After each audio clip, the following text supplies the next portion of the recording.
Ես ձեզ խնդրում եմ լուսաբանեք, ասեք, թե ինչ կա եւ ինչ է կատարվում անիֆի գործով, որովհետեւ այդ գործը քաղաքական շահարկումների մեծ տեղ է տալիս եւ մեր ընդդիմադիր գործընկերները հաճախ հենց հղում են անում դրան եւ տպավորություն ստեղծում, որ իշխանությունը փորձում է կամ փորձել է այդ գործը ինչ որ ձևով ծածկադմփոց անել, որովհետեւ ձևով դրա մասին չխոսել։ Հիմա ես ձեզ հարց եմ ուղղում եւ խնդրում եմ ներկայացրեք մեր падգամավորներին, մեր հանրությանը այդ գործով ինչ զարգացումներ կան, ինչ հնարավոր զարգացումներ կարող են լինել եւ ինչ փուլում է գտնվում։ Շնորհակալություն։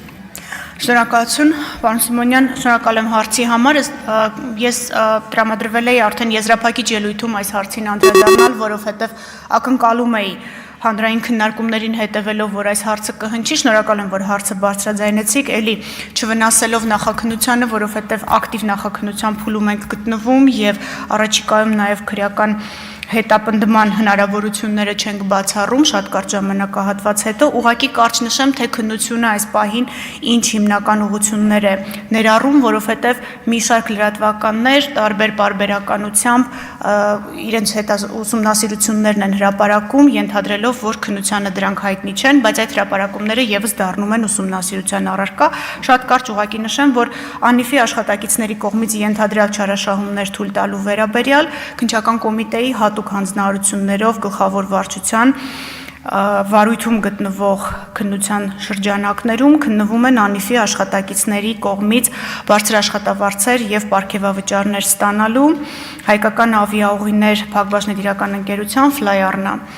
Anji Service, Outsource SP, Areva Consulting, Caucasus Services, Midcube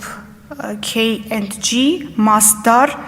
Սերմից Ֆերմա, Hard Rock, Global Connect, Tavros, ապագա Project ընկերությունների հետ համատեղ գործունեության ընթացքում առերևույթ չարաշահումներ թույլ տալու դրվագները։ Ես հատուկ նշեցի ընկերությունները, որտեղ յուրաքանչյուր դրվագ, որը շրջանառվում է մամուլում, շրջանառվում է հենց այս ընկերությունների հետ կապված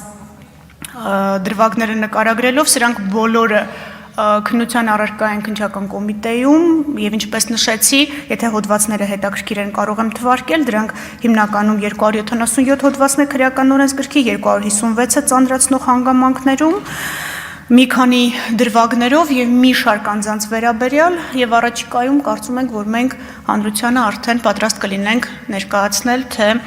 ինչ արդյունքներ ունենք, իսկ մենք հանրությանը հիշեցնեմ, որ ներկայացնում ենք, պարոն Սիմոնյան, որ գործը արդեն ուղարկում ենք դատարան, այսինքն դատական հեռանկար ենք տեսնում վարույթով։ Ձեր թույլտվությամբ այսքանով սահմանափակեմ նախքննությանը չվնասելու, նաև այս փուլում, ինչպես նշեցի մեկ այլ հարցին պատասխանելիս,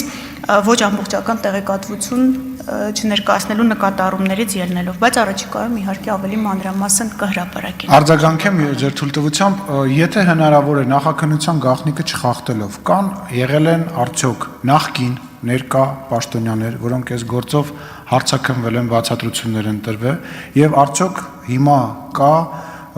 կոնկրետ անձանց հետ կապված մեղադրանքի եւ հետագա գործողությունների նախապատրաստում կամ ինչ որ գործընթաց։ Եթե չեմ ինչով այն մասով որքանով որ չեք խախտի նախաքննության մասը։ Շնորհակալ եմ մեկ դրվագով